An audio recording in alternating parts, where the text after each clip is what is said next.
There's a new nostalgic 80s VR game for the Oculus Rift and Gear VR. Also, we have the scoop on the new IT trailer and some Apple news.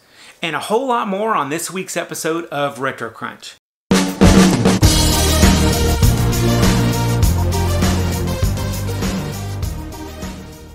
Hey guys, welcome back to Retro Crunch, the nostalgia show that is all about current pop culture, movies, music, and games that relates to all things 70s, 80s, and 90s. To start off the show, it seems that VR is all of the rage right now. With movies about VR like Ready Player One that delve into 80s music and pop culture, and a new VR experience called MiYubi, it looks like a lot of us nostalgia lovers are going to enjoy VR way more than we might have expected.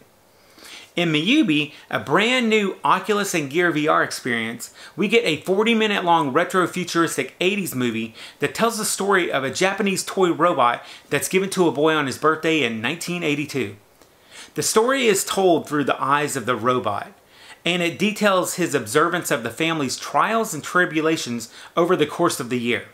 You will be immersed in 80s toys, music, and television, and also experience the nostalgic 80s aesthetic throughout the home. You'll also see and hear tons of retro memories during the experience. The creators took every opportunity to try and put something into the game that will make everyone long for the 80s and feel like they just went back in time. And from what I've seen, it looks really immersive and has tons of detail.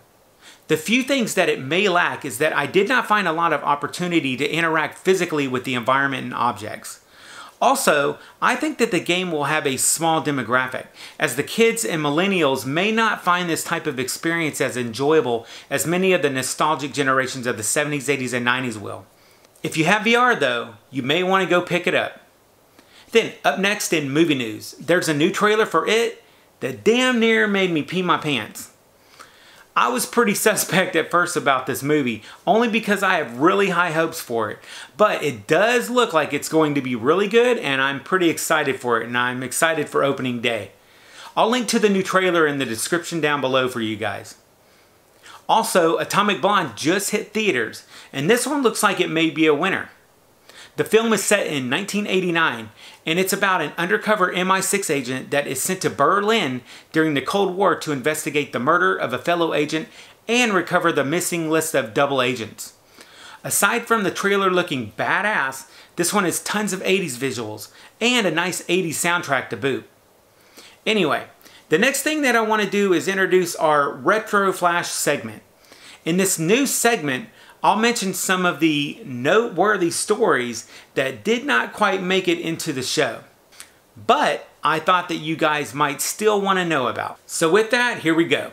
For those that didn't know, the iPod is dying out and the Touch is the last iPod model standing. Apple quietly took down their iPod Nano and Shuffle links from their website, and all the learn more and buy links to the URLs are no longer available.